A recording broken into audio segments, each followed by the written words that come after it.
3년의 코로나 팬데믹 기간이 지나면서 세상에서 다시 주목받고 있는 책이 한 권 있습니다. 그 책은 뉴욕에서 목회를 감당하신 노만 빈센트 필 목사님의 긍정적 사고방식이라는 책입니다. 이 책이 작년 여름 아마존에서 굉장히 높은 순위로 올라갔습니다. 근데 오래된 책이거든요. 이 책의 내용이 왜 이렇게 요즘 사람들에게 다시 호감을 갖고 관심을 갖고 있을까요? 요즘 사람들의 마음이 많이 무너지고 있기 때문입니다. 근심과 걱정이 많아지고 있기 때문이죠. 목사님의 한 이야기를 보게 되었습니다. 어느 날 극도한 피로감에 쌓여 번아웃 증후군을 겪고 있는 한 성도가 목사님을 찾아와 상담을 했습니다. 목사님, 요즘 너무 힘듭니다. 못 살겠습니다. 세상에서 염려나 근심이나 그런 걱정이 없고 스트레스를 받지 않고 좀 편안히 쉴 곳이 있을까요? 좀 편하게 살고 싶습니다. 목사님이 한참 생각하더니 이렇게 대답했습니다. 그렇군요. 정말 많이 힘드셨군요. 여러분도 한 주간 많이 힘드셨죠? 얼마나 많은 생각들로 그렇게 분주한 삶을 사셨습니까? 형제님, 마침 제가 한 곳이 생각납니다. 지금 바로 제 차로 한번 가보십시다. 그렇게 목사님 뉴저지 고속도로를 따라 요즘 우리나라처럼 경치 좋은 외곽으로 즐겁게 드라이브를 나갔습니다. 그러던 중에 갑자기 가장 큰 공동묘지 앞에서 멈추며 말하는 겁니다. 형제님, 여기가 세상에서 문제가 하나도 없는 곳입니다. 이것은 정말 조용합니다. 어떤 염려도 근심도 걱정도 스트레스도 받지 않고 계속 평안히 쉴 수가 있습니다. 여기 편말을 보세요. Rest in peace. 평안히 쉬셔서 편말처럼 정말 편하게 쉬고 있는 모습이 보입니까? 여러분, 혹시 여러분 중에서도 버겁고 힘든 일로 인해 나도 세상 편하게 살고 싶다, 걱정 근심 없는 곳에서 살고 싶다, 염려 없이 살고 싶다, 편히 쉬고 싶다, 그런 곳을 찾는 분이 있습니까? 그럼 저도 주변에 가까운 곳에 한번 소개시켜 드리겠습니다. 여러분, 세상에는 그런 곳이 없습니다. 어쩌면 우리의 살아간다는 삶이 걱정과 근심의 연속일 수 있습니다. 그러니 만약 그렇다면 여러분, 오늘 주님의 말씀을 깊이 들어보시기 바랍니다. 주님이 우리에게 말씀하십니다. 생명의 말씀이 들려지기를 간절히 축원합니다. 말씀이 우리 가운데 임하셔서 모든 근심과 걱정을 극복하고 이겨내는 힘과 능력으로 경험되기를, 그런 은혜가 저와 여러분 가운데 임하여 한 주를 살아가게 되기를 간절히 축원합니다. 우리는 정말 세상에서 걱정과 근심을 좀 덜어내고 떨쳐버리고 이겨내고 살아갈 수가 있을까요? 여러분, 그런 사람 있습니까? 오늘 말씀에서 두 가지의 원리를 저희에게 말씀합니다. 첫 번째, 마음에 믿음이 있으면 근심하지 않게 됩니다. 우리 1절 상반절을 한번 볼까요? 1절 상반절, 너희는 마음에 근심하지 말라. 마음에 뭐 하지 말라고요? 근심하지 말라. 마음에 근심하지 말라는 것을 영어 성경에 Do not let your heart be troubled. 여러분, 이것을 직역하면요, 마음을 근심에 내버려 두지 말라, 방치하지 말라라는 뜻입니다. 그 말은 무슨 의미일까요? 신약 성경에서 말하는 근심이라는 이 단어가 두 가지가 나옵니다. 먼저는 카페테이라고 말하는데요, 눈을 내리깔고 슬픔을 표현하는 근심, 어린 표정, 낙담과 실망, 우울 등을 포괄적으로 의미합니다. 두 번째 단어는 메린나입니다. 걱정스럽게 무언가에 마음을 쓴다, 무언가를 우려한다, 무언가를 두려워한다. 즉, 마음이 어디에 고정되지 않고 막 흘러가 버리는데 그냥 그것을 붙잡지 못하고 방치하고 있는 겁니다. 마음의 닻을 어느 곳에 내려야 되는데 내리지 못해서 이리저리 나의 의지와는 상관없이 떠돌아다니는 상태를 의미합니다. 마음이 나뉘고 요동치는 상태를 말합니다. 여러분의 마음은 어떻습니까? 마음을 잘 지키고 있습니까? 아니면 이럴 때는 이렇게, 저럴 때는 저렇게, 그렇게 요동치고 있습니까? 여러분, 지금 제자들의 마음이 그렇게 요동치고 있었습니다. 갑작스럽게 근심과 염려가 몰려왔습니다. 이유가 무엇일까요? 예수님께서 6월절 식사를 잘 마치고 나서 이상한 행동과 말을 하셨기 때문입니다. 갑작스럽게 수건을 들으시더니 제자들의 발을 막 닦아주십니다. 평생 한 번도 경험하지 못한 일을 경험했습니다. 엄청난 충격적인 일입니다. 그러더니 너희 중 한 명이 나를 팔리라고 매우 속상해 하셨습니다. 또 제자들에게 다시는 못 볼 사람처럼 마지막 인사를 나누는 것 같이 말씀하십니다. 내가 가는 길에 너희는 따라오지 못한다. 내가 너희에게 마지막으로 말하는데 내가 너희를 사랑한 것 같이 너희도 서로 사랑해야 한다. 제자들의 분위기가 심상치 않아졌습니다. 이제 예수님께서 예루살렘에 입성하셨고 백성들의 환호성도 받았습니다. 이제 곧 왕좌에 앉으실 텐데 우리가 3년 동안 따라온 이 고생스러운 삶이 이제 끝나고 행복 시작이 기대되는데 그 모든 것이 물거품처럼 느껴집니다. 갑자기 미래가 불확실해집니다. 예수님이 우리를 두고 정말 어디로 가신다는 말인가? 우리는 이제 어쩌라는 말인가? 여러분, 두려움과 근심, 걱정의 가장 큰 원인은요, 미래에 대한 불확실성입니다.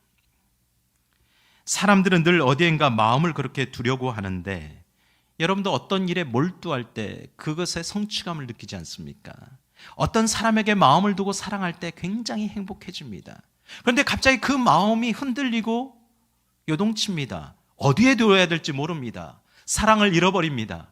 그러니 근심에 쌓이게 되는 거죠. 여기저기 마음을 두지 못하고 떠도는 인생이 되는 겁니다. 여러분, 오늘 이 자리에 와서 예배드리는 성도 여러분, 이곳에 마음을 두십시오. 이 교회 저 교회에 떠돌아다녀도요, 교회는 다 비슷합니다. 내가 마음을 두고 하나님을 어떻게 믿느냐가 중요합니다.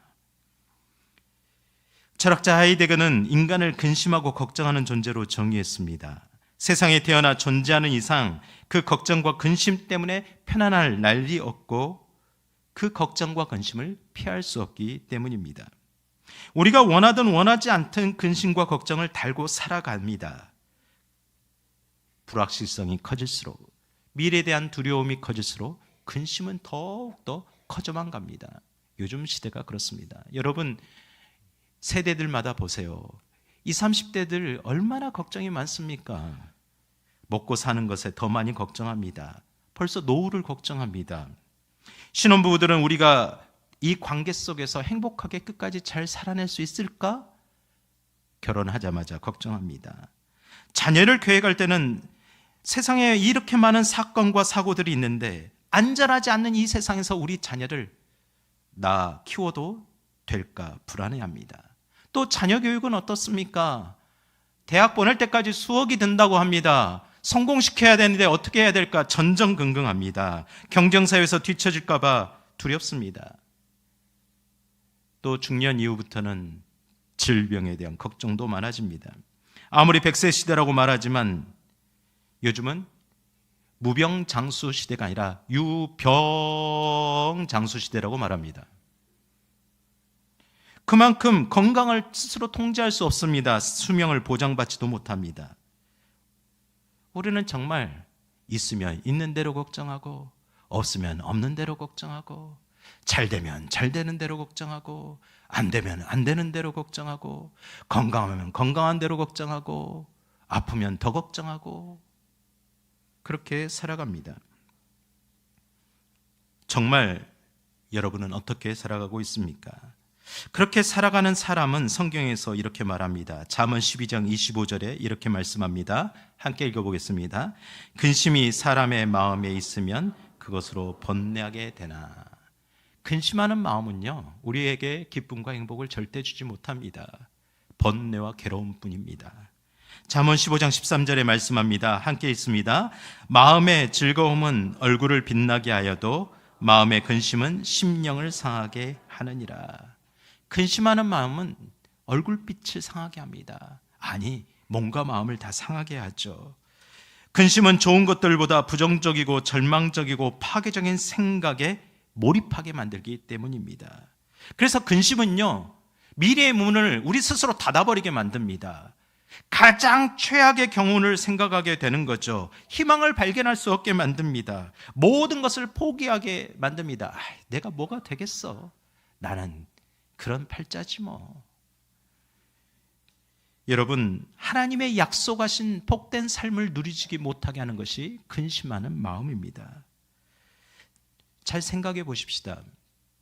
우리들을 오랫동안 두렵게 했던 바이러스, 또 질병들, 우리 육체를 파괴할 수는 있습니다. 그러나 여러분, 근심하는 마음은 우리의 영혼까지 파괴해버립니다. 우리의 생명을 파괴하는 겁니다. 그래서 예수님이 근심하지 말라, 근심에 너의 마음을 방치하도록 내버려 두지 말라, 마음을 붙들어야 돼. 왜 근심이 너의 마음을 가득 차도록 그렇게 너는 내버려 두고 있니? 이유가 뭐죠? 잠언 4장 23절에 이렇게 말씀합니다. 함께 읽겠습니다.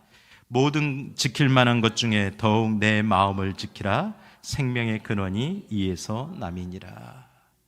생명이 우리의 마음에 있기 때문이죠. 그렇다면 이 말이 그래 마음 먹기에 달렸어, 마음 먹어보지, 해보자, 이런다고 된다는 말입니까? 절대 그렇지 않습니다. 우리는 마음 먹은 대로 살아가지 못하잖아요. 이미 다 경험하고 있잖아요. 연초에 결심하고 마음 먹은 대로 지금 잘 지키고 있습니까? 아니죠. 아니, 멀리 연초까지 갈 필요가 없습니다. 어제 마음 먹은 대로 오늘 그렇게 지켜내고 있습니까?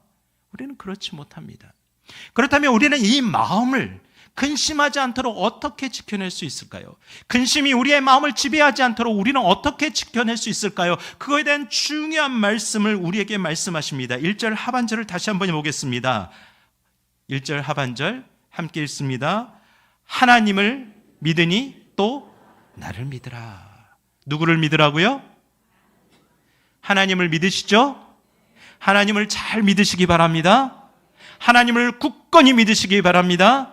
하나님을 온전히 믿으시기 바랍니다. 하나님을 믿으라. 이것은 trust in God, trust also in me.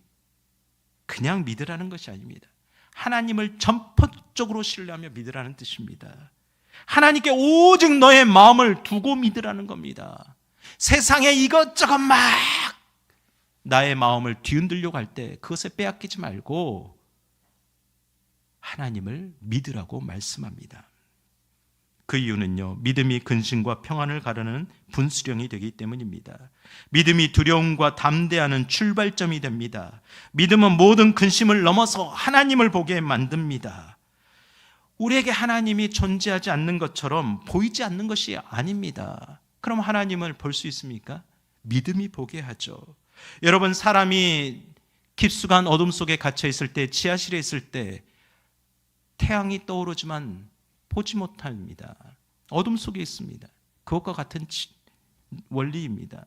우리의 마음에 근심이 가득하면 하나님을 보지 못하도록 방해합니다. 하나님의 존재와 능력을 믿지 못하도록 만듭니다. 그래서 믿음이 필요하다는 겁니다. 믿음은 우리를 하나님께 인도해 주는 그런 빛입니다. 요즘 목회자들마다 마음에 무거운 계절입니다.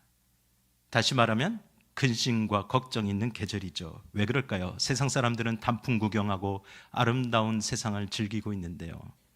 그것은 교회마다 내년을 준비하는 그런 시간이기 때문입니다.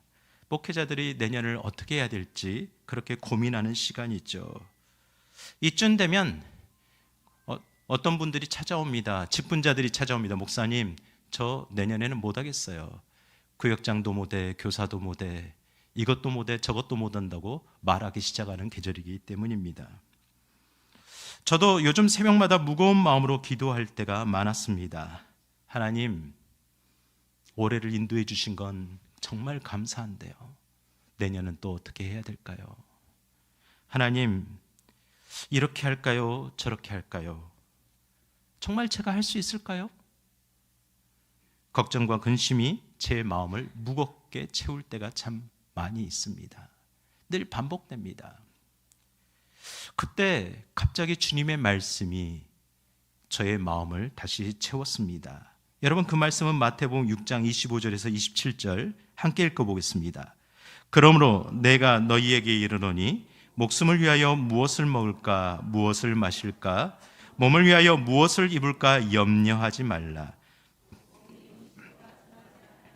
몸이 의복보다 중하지 아니하냐. 공중의 새를 보라. 심지도 않고 거두지도 않고 창고에 모아들이지도 아니하되 너희 하늘 아버지께서 기르시나니 너희는 이것들보다 귀하지 아니하냐.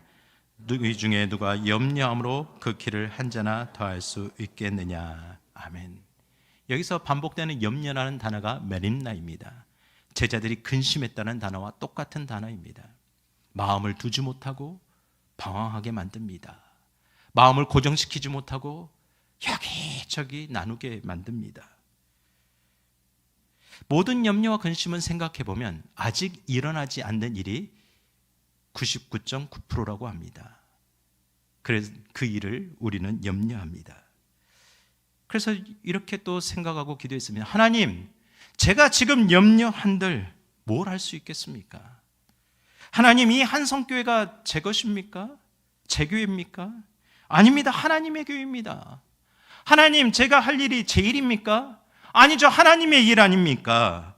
하나님이 하셔야 되죠. 하나님의 교회고 하나님의 성도들이니 하나님이 이끌어 주셔야 되지 않습니까? 하나님이 해 주십시오.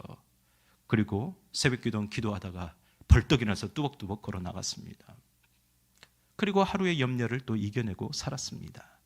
사랑하는 성도 여러분, 만약 우리가 기도할 때 예수님이 바로 찾아오셔서 그래, 염려하지 마. 내가 너의 기도를 들었어. 그렇게 직접 말씀하신다면 얼마나 좋을까요?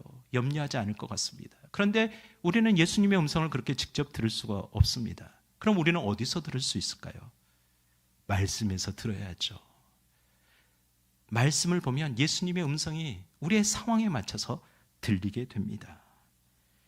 사랑하는 성도 여러분, 그것이 말씀을 읽고 묵상하는 이유입니다. 말씀을 마음에 새기시기를 바랍니다. 이것이 우리가 지금 다시 마태복음을 써보자고, 주님의 말씀을 듣는 심정으로, 마음에 새기는 심정으로 써보자고 하는 이유입니다. 이 가을의 계절에 여러분 마음에 무엇을 채우기를 원하십니까? 이 시간 잠깐 우리 말씀 캠페인, 지난 말씀을 쓰면서 느낌을 나눴던 영상을 우리 잠시 보도록 하겠습니다. 비출 때 감사하게 하소서.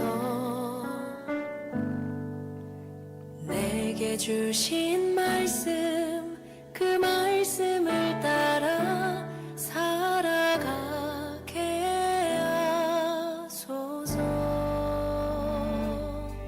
주 말씀 내 삶 비출 때 겸손하게 하소서.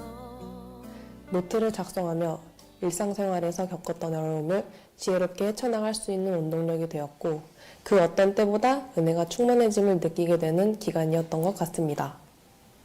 저는 성경 필사를 하면서 제 시간의 일부를 주님께 내어드릴 수 있어서 너무 좋았습니다. 그리고 예수님의 부활의 과정을 차근차근 되돌아볼 수 있는 좋은 기회가 되었습니다. 읽을 때도 좋았지만 더 많이 생각하고 더 많은 느낌을 가지고 필사를 하니 주님의 은혜와 사랑이 2배가 되어 더욱 좋았습니다.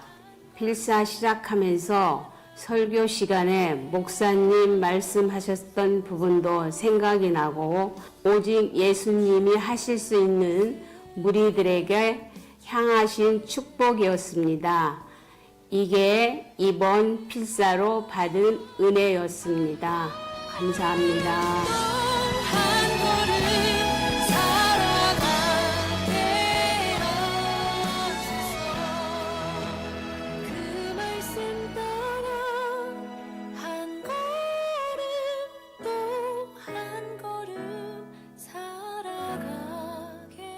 사랑하는 성도 여러분, 주님의 말씀은 여러분과 함께합니다.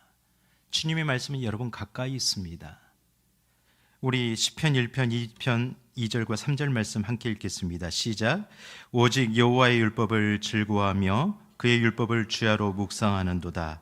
그는 시냇가에 심은 나무가 철을 따라 열매를 맺으며 그 잎사귀가 마르지 아니한 같으니 그가 하는 모든 일이 다 형통하리로다. 주의 말씀을 믿으십니까? 그럼 가슴에 새기십시오. 말씀을 믿으십시오. 그 말씀이 우리의 삶을 이끌 줄 믿습니다. 여러분, 우리는요, 말 한마디에 막 좋아하다가 말 한마디에 근심하는 그런 연약한 존재입니다. 그러면 그 말씀으로부터 우리는 근심에 벗어날 수 있음도 우리는 아는 존재입니다. 바라기는 우리의 마음에 다른 것들이 가득 채워져서 나를 주장하기 전에 말씀으로 가득 채워보시기를 바랍니다.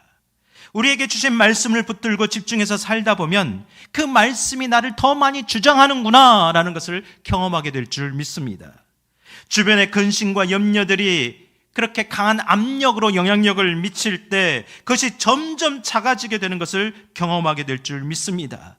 여러분, 말씀으로부터 하나님을 믿는 믿음이 생기게 되고 그 믿음은 우리로 다가오는 근심과 걱정을 극복하며 이겨내게 하시는 능력이 됨을, 마음을 지키는 힘이 됨을 믿으시길 바랍니다. 이 계절에 여러분 말씀의 반석 위에서 다시 출발해 보시길 바랍니다. 말씀과 함께 살아보시길 바랍니다. 말씀과 함께 하루하루를 걸어가 보시기를 간절히 축원합니다. 두 번째, 진리를 아는 지혜가 있으면 근심하지 않게 됩니다. 여러분 2절에서 4절 함께 읽어보겠습니다. 내 아버지 집에 거할 곳이 많도다. 그렇지 않으면 너희에게 일렀으리라. 내가 너희를 위하여 거처를 예비하러 가노니 가서 너희를 위하여 거처를 예비하면 내가 다시 와서 너희를 내게로 영접하여 나 있는 곳에 너희도 있게 하리라. 내가 어디로 가든지 그 길을 너희가 아느니라. 아멘. 여기서 예수님이 가노니 간다라고 말씀하시는데 이 단어는 헬라어로 폴로마이입니다. 이것을 단순히 떠나간다라는 말이 아닙니다. 그 당시 문화적인 용어인데요, 신랑이 신부와 정혼한 뒤에 그 신부와 함께 살 집을 만들러 떠나간다라는 뜻입니다. 여러분, 신랑이 사랑하는 신부와 떨어지고 싶겠습니까? 한순간도 떨어지기 싫겠죠. 그러나 같이 살 집이 있어야 되지 않겠습니까? 그래서 신랑은 아버지 밑에 가서 집을 짓는 방법을 그때부터 배우기 시작합니다. 얼마나 시간이 걸릴지 모릅니다. 계속해서 노력을 해야 됩니다. 그때 신부에게 말하는 거죠. 내가 당신을 꼭 데리러 올 테니 걱정하지 말고 기다려줘. 끝까지 기다려줘야 돼. 이렇게 약속을 하고 떠나는 겁니다. 중요한 사실은 그 약속을 들은 날부터 신부가 어떻게 하는지 아십니까? 그 다음 날부터 신부는요, 가정을 일구는, 오늘날로 말하면 신부 수업을 하되 정결하고 깨끗한 신부의 예복을 입고 하루를 지냅니다. 그리고 그 다음 날도 그렇게 지냅니다. 신랑이 올 때까지 그렇게 살아낸다라는 거죠. 이 태도가 우리가 오늘을 살아가야 될 그리스도인들의 모습임을 보여주고 있는 겁니다. 제자들이 다 알고 있는 전통과 관습으로 예수님이 말씀하셨습니다. 사랑하는 성도 여러분, 예수님은 이 땅이 전부인 줄 알고, 이 세상의 집이 전부인 줄 알고 살아가는 우리에게 아니다, 이 땅이 전부가 아니다, 너희가 살아가는 육신의 집이 전부가 아니다, 하나님의 집이 있다, 우리가 영원히 거할 거처가 있다, 이것을 알려주기 위해 직접 오셨습니다. 그리고 십자가에서 죽으시고 부활하여 승천하셔서 하나님 나라로 가셨습니다. 그 하나님 나라에서 우리가 거해야 될 완전한 거처, 그 나라를 예비하신 뒤에 내가 다시 올 것이니까 너희는 이 말을 믿고 기다려라. 내가 언젠가는 꼭 올 것이다. 너희는 끝까지 기다려야 된다고 말씀하셨습니다. 우리는 그래서 신부처럼 신랑을 기다리는 마음으로 기다려야 됩니다. 신부가 깨끗한 옷을 입고 정결하게 길하듯이 우린 거룩한 성도의 옷을 입고 기다려야 됩니다. 근심과 걱정이 내 옷을 더럽히고 때를 묻히고 때로는 좌절감이 생길지라도 우리는 그럼에도 끝까지 기다려야 될 줄 믿습니다. 우리 앞에 하나님 나라, 영원한 삶이 있기 때문입니다. 이 모든 것이 예수님을 위한 것이 아니라 우리를 위한 것임을 믿기 때문입니다. 이 진리가 우리 안에 지혜로 다가오면 우리는 이겨낼 수가 있습니다. 근심과 걱정을 덜어낼 수가 있는 겁니다. 믿음으로 채울 수가 있습니다. 요한계시록 21장 7절에 말씀합니다. 함께 읽겠습니다. 이기는 자는 이것을 상속으로 받으리라. 나는 그의 하나님이 되고 그는 내 아들이 되리라. 사랑하는 성도 여러분, 이기는 자들이 되십시다. 근심이 우리를 아무리 무너뜨리려고 해도, 근심이 우리 마음을 아무리 정복하려고 해도 우리는 믿음으로, 말씀으로 채워서 이겨내실 수 있음을 믿고 이겨내십시다. 우리가 예비하신 하나님 나라를 사모할 때 근심과 걱정을 이겨내는 힘이 생기는 줄 믿으시길 바랍니다. 그런데 제자들은 아직까지 예수님의 말씀을 이해하지 못합니다. 그래서 도마가 다시 묻습니다. 5절을 보세요. 도마가 이르되 주여 어디로 가시는지 우리가 알지 못하거늘 그 길을 어찌 알겠사옵나이까. 주님, 어디로 가시는데요? 우리가 그 목적지를 모릅니다. 그런데 우리가 어떻게 그 길을 따라갈 수가 있겠습니까? 우리는 전혀 알지 못하니 좀 가르쳐 주십시오. 그때 주님이 자신이 누구인지, 우리가 분명히 알아야 될 진리의 내용이 무엇인지를 가르쳐 주셨습니다. 6절 말씀 우리 함께 읽겠습니다. 예수께서 이르시되 내가 곧 길이요 진리요 생명이니 나로 말미암지 않고는 아버지께로 올 자가 없느니라. 여러분, 이 말씀을 영어 성경에서 보면요, 굉장히 중요한 의미가 나옵니다. 영어 성경에서 예수님을 향하여서 모두 정관사 더가 붙어 있습니다. 그것은 유일함, 불변함을 의미합니다. 여러분, 다시 한번 제가 해석해 보겠습니다. 예수님은요, way, 세상에서 찾을 수 있는 수많은 길들 중에 하나가 아닙니다. 예수님은 the way, 유일한 길이십니다. 예수님은 truth, 세상에서 사실들을 말하는 그런 내용이 아닙니다. the truth, 유일한 진리이십니다. 예수님은 the life, 우리에게 육신적으로 살아갈 수밖에 없는, 죽을 수밖에 없는 인생들을 살아가셔서 살리시는 영원한 생명이십니다. 유일한 생명이십니다. 그분을 벗어나서는 그 생명을 얻을 수 있는 길이 절대 없습니다. 그런데도 여러분 믿고 받아들이지 않으시겠습니까? 사도행전 4장 12절에 이렇게 말씀합니다. 우리 함께 읽어볼까요? 다른 이로서는 구원을 받을 수 없나니 천하 인간 중에 구원을 받을 만한 다른 이름을 우리에게 주신 일이 없음이나 하였더라. 분명히 믿으시길 바랍니다. 예수님은 우리의 유일한 길이십니다. 예수님은 우리의 유일한 진리이십니다. 예수님은 우리의 유일한 생명이십니다. 믿음으로 그것을 받아들일 때 우리는 주님께서 허락하신 그 복된 삶을 누리게 될 줄 믿습니다. 그럼에도 이 세대는 그게 아니라고 주장합니다. 오늘날 시대의 특징을 포스트 모더니즘 시대라고 했죠. 그 포스트 모더니즘의 시대의 특징은 다원주의와 상대주의입니다. 여러분, 요즘 교과서가 난립니다. 미국에서는 이제 성을 한두 개로 구별하지 않습니다. 여러 개로 구별해놓고 이 성이 여러 개니까 너희들이 선택하면 된다라고 가르치고 있습니다. 여러분, 우리나라 교과서도요, 이제 다 바뀔 준비를 하고 있습니다. 여러분, 우리 어른들이 잘 가르쳐야 됩니다. 제대로 지혜를 알아야 됩니다. 예를 들어서 늘 등산에 비유합니다. 산 정상에 오르는 등산로는 여러 갈래 길이 있는데 결국 어디로 가든지 어느 길로 가든지 결국 똑같은 정상에 도착하지 않느냐. 결국 정상에서 만나게 되니 기독교나 불교나 유교나 유대교나 이슬람이나 힌두교나 다 똑같은 목적지에 도착하는데 왜 자꾸 기독교만 길이라고 주장하느냐? 왜 예수 그리스도만 길이라고 주장하느냐? 너무 고집스럽지 않느냐? 너무 폐쇄적이지 않느냐? 이렇게 말합니다. 여러분, 저도요, 우리가 믿는 그 길이 우리가 살아가는 산 정상 정도 올라가는 길이라면 인정하겠습니다. 그러나 그것은 아닙니다.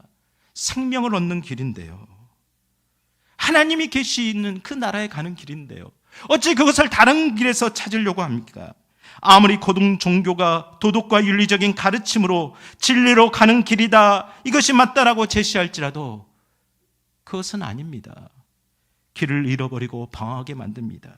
그래서 잠언 14장 12절에 이렇게 말씀합니다. 어떤 길은 사람의 보기에 바르나 필경은 사람의 길이라. 각각 자기 생각이 옳은 대로 그 길을 따라가지만 그 길을 잃어버립니다. 방황하게 되어 있습니다. 여러분, 진리가 왜 진리입니까? 유일하게 하나이기 때문에 진리 아닙니까? 모든 것에 비해 그것이 참이어야만 진리입니다. 시대가 변하고 상황이 변해도 변하지 않는 것이 진리입니다. 이것도 참이고 저것도 참이면 그것이 어떻게 진리가 될 수 있습니까? 생명은 어떻습니까? 생명은 창조주만이 부여할 수 있는 고유한 능력입니다. 그것은 창조주의 영원한 생명이 그리스도 예수 안에서 우리 가운데 흘러오는 것이지 우리가 어떤 것을 쟁취하는 것이 아닙니다. 그러므로 길과 진리와 생명은 오직 한 가지입니다. 예수님께서 오직 십자가를 통해서 하나님께로 나아가는 유일한 길이 되어주셨습니다. 예수님께서 오직 하나님을 믿도록 하는 유일한 진리가 되어주셨습니다. 예수님께서 우리로 하여금 영원한 생명을 얻도록 하는 영원한 생명이 되어주셨습니다. 그것을 우리가 믿으라고 말씀합니다. 이 믿음이 지혜가 되기를 간절히 축원합니다. 그리스도를 본받아라고 쓴 토마스 아 캠퍼스가 이 요한복음 14장 6절을 이렇게 해석했습니다. 제가 한번 읽어볼게요. 나를 따르라. 나는 길이요 진리요 생명이요 진리니라. 길 없이 가는 것이 없고 진리 없이 아는 것이 없고 생명 없이 사는 것이 없느니라. 나는 너희가 반드시 따라야 할 길이다. 반드시 믿어야 할 진리다. 반드시 소망해야 할 생명이다. 나는 신성한 길이다. 나는 무오한 진리다. 나는 다음이 없는 생명이다.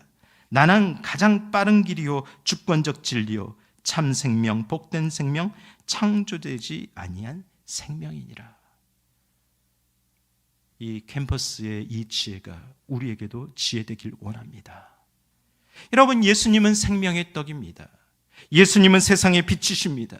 예수님은 선한 목자입니다. 예수님은 부활이요 생명입니다. 예수님은 길이요 진리요 생명입니다. 이 지혜가 우리 안에 온전히 있을 때 근심과 걱정을 극복하게 되는 줄 믿으시기를 바랍니다. 그래서 예수님은 이 지혜를 찾는 빌립에게 이렇게 다시 말씀하시는 겁니다. 우리 9절에서 11절 함께 읽겠습니다. 예수께서 이르시되 빌립아 내가 이렇게 오래 너희와 함께 있으되 내가 나를 알지 못하느냐? 나를 본 자는 아버지를 보았거늘 어찌하여 아버지를 보이라 하느냐? 내가 아버지 안에 거하고 아버지는 내 안에 계신 것을 내가 믿지 아니하느냐?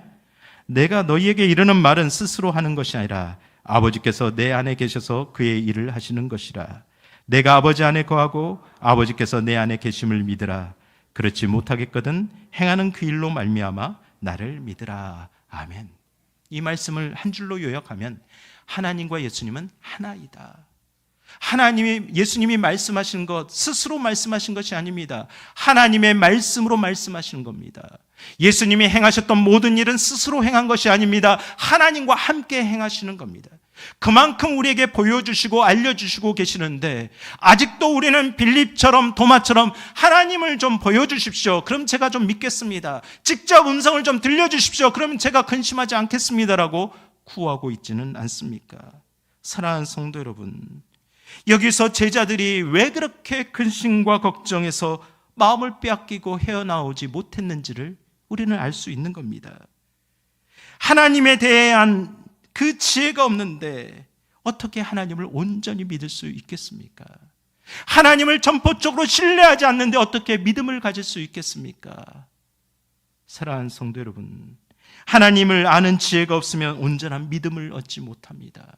온전한 믿음이 없으면 근심하고 염려로 살아갈 뿐입니다. 하나님의 능력과 힘을 경험하지 못합니다. 여러분, 그래서 하나님을 아는 지혜가 우리에게 필요합니다. 우리가 아는 척하는 것이 아니라 진실로 아는 삶이 되어야 됩니다. 여러분, 믿음은 알면서 시작되는 겁니다. 말씀을 가까이 하십시오. 하나님을 가까이 만나십시오. 하나님을 경험하게 될 줄 믿습니다. 시편 84편 5절 말씀을 읽고 말씀을 마치겠습니다. 함께 있습니다. 주께 힘을 얻고 그 마음에 시온의 대로가 있는 자는 복이 있나이다. 아멘. 누구에게 힘을 얻으라고요? 예수님께 힘을 얻으십시오. 마음에 근심을 가득 채우지 말고 날마다 성령을 채우십시오. 성령 충만하시기를 바랍니다. 여러분, 이 한 주간도 살다가 보면 막다른 길목이네, 길이 없네, 어떻게 해야지 할지 몰라 근심할 때가 분명히 있을 겁니다. 그때 예수님의 말씀을 기억하십시오. 나는 너의 유일한 길이다. 내가 너의 길을 만들어 줄게. 나의 길을 따라와라. 무엇이 옳고 그른지 참 고민될 때가 있을 겁니다. 그리스도인으로 내가 어떻게 살아야 될지 걱정되고 염려할 때가 있을 겁니다. 그때 내가 너의 유일한 진리다. 나의 말씀을 믿고 너는 따라오기만 하면 돼. 여기저기 상처난 마음, 관계 속에서 힘든 마음, 걱정하고 근심하고 시들시들 죽으러 갈 때 주님의 말씀을 기억하십시오. 내가 너의 유일한 생명이야. 나는 너의 영원한 생명이야. 너의 마음속에 이 생명이 있지 않니? 내가 너를 살릴 거야. 우리가 이 말씀을 붙들면 아, 그렇구나. 나는 절대 망하지 않구나. 여기에도 길이 있구나. 하나님, 제가 살 수 있군요. 제가 그리스도와 함께하는 인생인데 하나님, 나아갈 수가 있군요. 우리 가정이 살 수 있군요. 우리 자녀가 살 수 있군요. 우리 교회가 살 수 있군요. 하나님, 절대 근심과 걱정에게 내 마음을 빼앗기지 않겠습니다. 말씀으로 채우겠습니다. 진리를 아는 지혜로 채우겠습니다. 하나님을 알아가겠습니다. 이 마음으로 주께서 주시는 복된 삶을 풍성히 누리시는 귀한 은혜가 저와 여러분 가운데 있으시기를 간절히 축원합니다. 우리 다 같이 자리에 일어나셔서 기도하십시다. 여러분, 길이 막혀 있습니까? 주님을 바라보십시오. 어느 누구에도 말하지 못할 근심과 걱정이 있습니까? 주님을 바라보십시오. 두려움과 아픔과 걱정 때문에 시들시들 죽어가고 있습니까? 나도 나의 자신을 통제할 수가 없는 그런 마음이 있습니까? 이 시간 주님을 바라보십시오. 주님은 우리에게 말씀하십니다. 나는 유일한 길이다. 나는 유일한 진리다. 나는 유일한 생명이다. 이 말씀을 믿습니다. 이 말씀을 붙들고 살겠습니다. 우리 함께 우리의 모든 기도의 제목을 주님 앞에 내어드리며 함께 기도하며 나아가겠습니다. 거룩하시고 은혜로우신 아버지 하나님, 오늘 이 시간 주님의 말씀을 들었습니다. 너는 마음에 근심하지 말고 나를 믿으라. 하나님을 믿으라. 주님 믿겠습니다. 주님 믿겠습니다. 그러나 나의 믿음이 나의 마음대로 나의 생각대로 되지 않을 때가 있습니다. 하나님, 늘 걱정과 염려 속에 살아갑니다. 생각만 하면 무겁습니다. 두렵습니다. 어찌해야 되겠습니까? 하나님의 말씀을 가득 담고 기억하겠습니다. 온전히 하나님, 예수님만이 나의 유일한 길이요, 예수님만이 나의 유일한 진리요, 예수님만이 나의 유일한 생명임을 내가 믿겠사오니 이 믿음으로 살게 하옵소서. 믿음이 모든 것을 이긴다고 말씀하셨고 오직 의인은 믿음으로 말미암아 살리라고 말씀하셨으니 저도 믿음으로 살아보겠습니다. 저도 믿음으로 걸어보겠습니다. 저도 이 가슴에, 이 마음에 말씀을 가득 채우며 하나님을 아는 지혜를 가득 채우며 살아보겠습니다. 주님, 생명으로 이끌어 주시옵소서. 주님, 진리의 길로 이끌어 주시옵소서. 나아갈 길로 이끌어 주시옵소서. 주여 보여주시옵소서. 주여 알려주시옵소서. 하나님만을 바라보며 예수님만을 붙잡고 따라가게 하옵사오니 주여 믿음으로 나아가겠사오니 주여 이끌어 주시옵소서. 주님을 믿습니다. 주님을 믿습니다. 주님.